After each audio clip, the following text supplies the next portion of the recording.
Subscribe कीजिए are के learning channel को और बेल आइकन प्रेस कीजिए सबसे पहले लेटेस्ट वीडियोस पाने के लिए। आइए अब कुछ इम्पोर्टेंट क्वेश्चंस की प्रैक्टिस कर लेते हैं। और हमारा फर्स्ट क्वेश्चन है friends, the most intense and crucial socialization takes place. इसमें फ्रेंड्स देखिए आप, most intense and crucial socialization मतलब सबसे अधिक गहन और क्रूशियल होता है, सबसे जटिल वो सामाजिकरण होता है। कैसे होता है, कौन सा होता है, ये हमें ऑप्शंस में देख के बताना है कि कौन सा वाला जो सामाजिकरण है वो सबसे अधिक गहन और जटिल सामाजिकरण होता है। और ऑप्शंस देखिए, ए ऑप्शन है आपकी through out the life of a person, मतलब व्यक्ति के पूरे जीवन में। ड्यूरिंग अडोलसेंस, केवल आपकी अडोलसेंस में यानी किशोर अवस्था के दौरान। ड्यूरिंग अर्ली चाइल्डहुड या फिर पूर्व बाल्य अवस्था के दौरान। है ड्यूरिंग अडल्टहुड, जो आपकी प्रौढ़ावस्था होती है उसके दौरान जो सोशल डेवलपमेंट होता है, जो आपका सोशलाइजेशन होता है, वो सबसे अधिक गहन या जटिल सामाजिकरण होता है, ये हमें बताना है। तो फ्रेंड्स आप लोग आंसर सोचिए क्योंकि हमने सारी थ्योरी को कंप्लीट कर लिया है। ओके, तो फिर आंसर पर चलते हैं फ्रेंड्स। देखिए जहाँ पर भी क्रूशियल स्टेज आ जाती है ना, क्रूशियल सोशलाइजेशन मतलब आपका जटिल वर्ड आ जाता है, तो आप सीधा सा आंसर अडोलसेंस पर ले जाइए, क्योंकि अडोलसेंस को तूफानों की अवस्था कहा गया है बालक की, कि ये बहुत डिफ़िकल्टीज को फेस करने वाली क्रूशियल स्टेज होती है एक बालक की लाइफ में।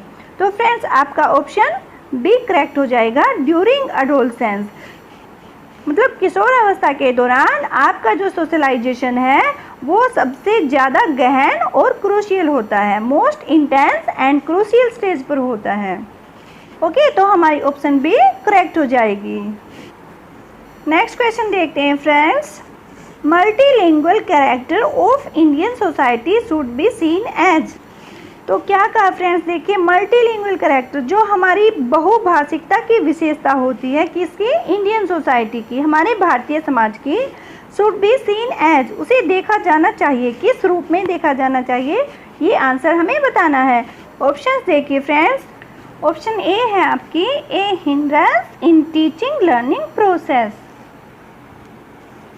मतलब टीचिंग लर्निंग की जो प्रोसेस है उसमें किसी बाधा के रूप में देखा जाना चाहिए आपकी मल्टीलिंगुअल कैरेक्टर को, बहुभाषिकता की विशेषता को। ऑप्शन बी है, ए resource for enrichment of school life, या आपके विद्यालय जीवन को एनरिचमेंट समृद्ध बनाने के लिए एक रिसोर्स के रूप में हमें देखना चाहिए, मतलब एक संसाधन के रूप में देखना चाहिए जिससे कि बालक का विद्यालय का जीवन समृद्ध होता है। ऑप्शन सी है friends, a challenge to teachers capacity to motivate students to learn. और इसमें क्या कहा गया है फ्रेंड्स, इसे एक चुनौती मानना चाहिए, एक चैलेंज मानना चाहिए टीचर्स के लिए, मतलब अध्यापक के लिए हमें इसे चुनौती मानना चाहिए, क्या, to motivate students to learn, कि वो बच्चों को मोटिवेट कर सके और उनको सीखने के लिए प्रेरित कर सके। ऑप्शन डी है friends, A factor that makes school life a complex experience for the learners, यानी जो आपके लर्नर्स हैं, आपके स्टूडेंट्स हैं, शिक्षार्थी हैं, उनके लिए विद्यालय जीवन को एक जटिल अनुभव के रूप में, यानी कॉम्प्लेक्स एक्सपीरियंस यानी एक जटिल अनुभव के रूप में बनाने के एक कारक के रूप में, मतलब एक शिक्षार्थी के लिए जो उसकी स्कूल लाइफ है, उसका विद्यालय का जीवन है, उसको एक जटिल अनुभव कॉम्प्लेक्स एक्सपीरियंस के रूप में बनाने के किसी फैक्टर के रूप में हम उसे परिभाषित करेंगे। फ्रेंड्स हमारी ऑप्शन बी करेक्ट हो जाएगी, क्योंकि अगर बालक बहुभाषी होता है, उसे कई भाषाओं का नॉलेज दिया जाता है, तो वो एक रिसोर्स बनेगा उसके एनरिचमेंट का, ठीक है, वो बालक के स्कूल लाइफ को, विद्यालय जीवन को समृद्ध बनाने के लिए, उसको एनरिच करने के लिए एक रिसोर्स का काम करेगा। फ्रेंड्स यहाँ पर ऑप्शन को एक बार डिस्कस कर लीजिए। देखिए टीचिंग लर्निंग प्रोसेस में भाषा का नॉलेज तो कभी भी हिंड्रेंस नहीं बन सकता, कोई भी बाधा नहीं बन सकता। और ऑप्शन बी है कि उससे बालक का स्कूल लाइफ में एनरिचमेंट, उसका विकास होकर मतलब उसकी समृद्धि होकर ये संसाधन के रूप में कार्य करेगा। तो फ्रेंड्स इसको हम प्लस जोन में रख लेते हैं, इसको सेफ जोन में रख लीजिए, ये हो भी सकता है। नंबर पर आपका कि टीचर के लिए एक चैलेंज हो जाएगा कि वो उसकी कैपेसिटी को मोटिवेट करे स्टूडेंट्स की लर्न करने के लिए। तो फ्रेंड्स ये ऑप्शन आपकी कट जाती है, क्योंकि फ्रेंड्स बहुभाषी होने से टीचर के चैलेंज का कोई लेना देना नहीं होता, और भाषा के नॉलेज की वजह से उसकी स्कूल लाइफ स्टूडेंट की वो कॉम्प्लेक्स एक्सपीरियंस वाली हो जाए, बहुत जटिल अनुभव वाली हो जाए फ्रेंड्स, तो ये तो बिल्कुल रिलेट करने वाली ऑप्शन नहीं है, तो हमारी ऑप्शन डी भी कट जाती है। तो फ्रेंड्स आपकी जो ऑप्शन बी है वो बिल्कुल करेक्ट हो जाएगी, a resource for enrichment of school life. Multilingual character of Indian society should be seen as a resource for enrichment of school life. भारतीय समाज की जो बहुभाषिक विशेषता है उसे हमें विद्यालय जीवन को समृद्ध बनाने के लिए एक संसाधन के रूप में देखना चाहिए। और फ्रेंड्स ये मोस्ट इम्पोर्टेंट क्वेश्चन है आपका, देखिए ये बहुत बार पूछा जाता है, सोशलाइजेशन मीन्स, सोशलाइजेशन का मीनिंग क्या होता है, मतलब आपका जो सामाजिकरण है उसका क्या अर्थ है। ऑप्शन देखिए फ्रेंड्स, ए है आपकी following the social norms strictly, मतलब जो आपके सोशल नॉर्म्स होते हैं, सामाजिक मानदंड होते हैं, उनको स्ट्रिक्टली होता है, बहुत कठोर रूप से उनका फॉलो करना, उनका पालन करना। ठीक है फ्रेंड्स, ये आपकी ऑप्शन ए हो गई। ऑप्शन बी है आपकी एडजस्टिंग इन सोसाइटी, समाज में अपनी सोसाइटी में एडजस्ट होना। तो फ्रेंड्स आप देखिए इस ऑप्शन को आप सेफ जोन में रख सकते हैं, क्योंकि अगर सोशल नॉर्म्स को बच्चा स्ट्रिक्टली फॉलो करेगा तो इससे उसका सोशलाइजेशन तो हो ही नहीं सकता, क्योंकि ये तो उसके विकास में बाधा के रूप में काम करेगा। अगर उसको हम ज़बरदस्ती कोई चीज़ कराने के लिए, फॉलो करने के लिए उस पर थोपते हैं कोई, आपको ये चीज़ माननी ही पड़ेगी, तो फ्रेंड्स ज़बरदस्ती वाली बात तो हो नहीं सकती। तो स्ट्रिक्टली आते ही तो आप समझ जाइए ऑप्शन आपकी कट चुकी है, क्योंकि हम जानते हैं कि सोशलाइजेशन एडजस्टमेंट से रिलेटेड होता है, तो आप इसको सेफ रख लीजिएगा। ऑप्शन सी है आपकी रिवोल्टिंग अगेंस्ट सोशल नॉर्म्स, मतलब रिवोल्ट करना, विद्रोह करना किसके अगेंस्ट फ्रेंड, सोशल नॉर्म्स के, जो सामाजिक आपके मानदंड होते हैं उनके प्रति अगर बालक विद्रोह करे तो उसका सोशलाइजेशन होगा। आप लोग सोचिए फ्रेंड्स, क्या ये ऑप्शन ठीक हो सकती है। तो फ्रेंड्स आप पहले ऑप्शंस को क्वेश्चन से रिलेट करके देखना, आपको तुरंत सही आंसर मिल जाएगा। देखिए हमारी स्ट्रिक्टली आते ही तो पहली ऑप्शन कट चुकी है, क्योंकि सोशलाइजेशन अगर बच्चे का करना है तो वहाँ स्ट्रिक्टली यूज़ तो होगा ही नहीं। ऑप्शन सी में आ गया आपका रिवोल्टिंग, कि वो विद्रोह कर रहा है किसी चीज़ का, तो बालक में अगर विद्रोह वाली भावना है तो फ्रेंड्स उसका डेवलपमेंट कैसे सही हो सकता है, नहीं होगा ना। अगर वो सोशल नॉर्म्स का ही, सामाजिक मानदंडों का ही विद्रोह कर रहा है तो उसका सामाजिक विकास से फिर वास्ता ही क्या रह गया। तो आपकी ये ऑप्शन भी कट गई। और ऑप्शन डी है आपकी अंडरस्टैंडिंग सोशल डाइवर्सिटी, जो सोशल डाइवर्सिटी होती है, सामाजिक विविधता होती है, उसको अंडरस्टैंड करना, उसको समझना ही सोशलाइजेशन होता है।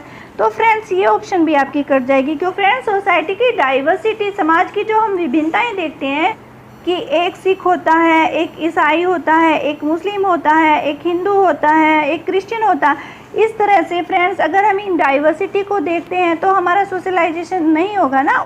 अगर हम उनके साथ एडजस्टमेंट करते हैं या उसके साथ इंटरेक्ट होते हैं तो उससे तो हमारा सोशलाइजेशन पॉसिबल है। ठीक है, आपकी ऑप्शन डी भी कट चुकी है। तो जो आपकी ऑप्शन बी है फ्रेंड्स ये बिल्कुल करेक्ट हो जाएगी। एडजस्टिंग इन सोसाइटी, ये मीनिंग्स होता है आपके सोशलाइजेशन का, मतलब समाज में समायोजित होना ही सोशलाइजेशन कहलाता है। जब बालक सोसाइटी के साथ एडजस्टमेंट करना सीखने लगता है, उसमें समायोजित होने लगता है, तो वो उसका सोशलाइजेशन ही होता है। और एक क्वेश्चन और देख लेते हैं friends, which would be the best first them to start with in a nursery class.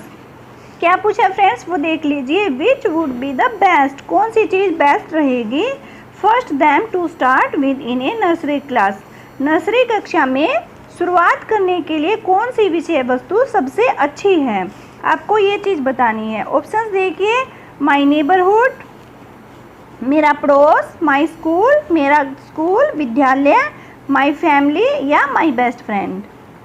तो फ्रेंड्स हमें बताना क्या है, नर्सरी क्लास में सबसे बेस्ट ऑप्शन कौन सी है इनमें से, जिसे हम स्टार्टिंग में पढ़ाना शुरू करते हैं। तो आप देखिए फ्रेंड्स, इसे सोच कर कीजिए। बालक अभी नर्सरी क्लास में है, ठीक है, वो अपने पास पड़ोस को तो इतना जानता नहीं होगा, अगर हम उसे पास पड़ोस से पढ़ाना शुरू करते हैं तो फ्रेंड्स बच्चा कंफ्यूज हो जाएगा, वो कुछ नहीं सीख पाएगा। और अगर अपने स्कूल से स्टार्ट करते हैं तो फ्रेंड्स इसमें भी बच्चा कंफ्यूज हो जाएगा, क्योंकि वो इसके बारे में अभी जानता ही कितना है। अभी तो वो घर पर ही था ना 2 या 3 साल तक, तो उसे स्कूल के बारे में कुछ इतना नॉलेज नहीं है, बाहर वो इतना ज़्यादा नहीं था, तो नेबरहुड का भी उसे कुछ ज़्यादा नॉलेज नहीं है। और बेस्ट फ्रेंड, तो बच्चे अभी फ्रेंडशिप इतनी जानते नहीं हैं, तो फ्रेंड्स हमारी ऑप्शन सी बच जाती है, माई फैमिली। देखिए बालक अभी बाहर किसी से इतना कनेक्टेड नहीं हो पाया है, वो अभी तक अपनी फैमिली से ही जुड़ा हुआ था, तो उसके दिल दिमाग पर सिर्फ अपने फैमिली का ही प्रभाव रहता है। उसकी मेमोरीज में उसकी आंखों के सामने ज़्यादा जो चित्र घूमते हैं वो उसकी फैमिली से जुड़े हुए होंगे, कि उसकी मम्मी कैसी है, उसके पापा कैसे हैं, उसकी फैमिली में कौन कौन है, उसके भाई बहन के नाम ये हैं। ठीक है फ्रेंड्स, तो वो फैमिली से ही ज़्यादा जुड़ा हुआ है और उसके जो दिमाग में चीज़ें होती हैं वो फैमिली से जुड़ी हुई ही होती है। और जब हम बच्चे को पढ़ाना शुरू करते हैं तो वो नर्सरी क्लास में आकर सबसे पहले अगर अपनी फैमिली से कनेक्टेड चीज़ें ही सीखने लगेगा, कि जॉइंट फैमिली ये होती है, न्यूक्लियर फैमिली ये होती है, फैमिली में कौन कौन होते हैं, तो बच्चा टीचिंग में इंटरेस्ट लेगा। ठीक है, और नई चीज़ों को लर्न करने में इंटरेस्ट आएगा उसे। तो फ्रेंड्स हमारी ऑप्शन सी बिल्कुल सही हो जाएगी। तो नर्सरी क्लास में शुरुआत करने के लिए हमारी जो बेस्ट ऑप्शन है फ्रेंड्स, वो माई फैमिली की जो विषय वस्तु होगी वो सबसे बेस्ट मानी जाएगी। ओके फ्रेंड्स, हमारा ये सोशलाइजेशन वाला लेसन अब कंप्लीट होता है। हमने इसके थ्योरी सेक्शन को भी अच्छे से समझ लिया है और क्वेश्चंस की प्रैक्टिस भी कर ली है। आई होप फ्रेंड्स आप लोगों को कंसेप्ट क्लियर हो गया होगा। फ्रेंड्स अगर आप लोगों को वीडियो पसंद आई है तो शेयर एंड लाइक जरूर कीजिएगा, और जो स्टूडेंट चैनल पर नए हैं वो चैनल को सब्सक्राइब कर लीजिएगा। ओके फ्रेंड्स, तो फिर मिलते हैं नेक्स्ट क्लास में नेक्स्ट चैप्टर के साथ। Thanks for watching this video.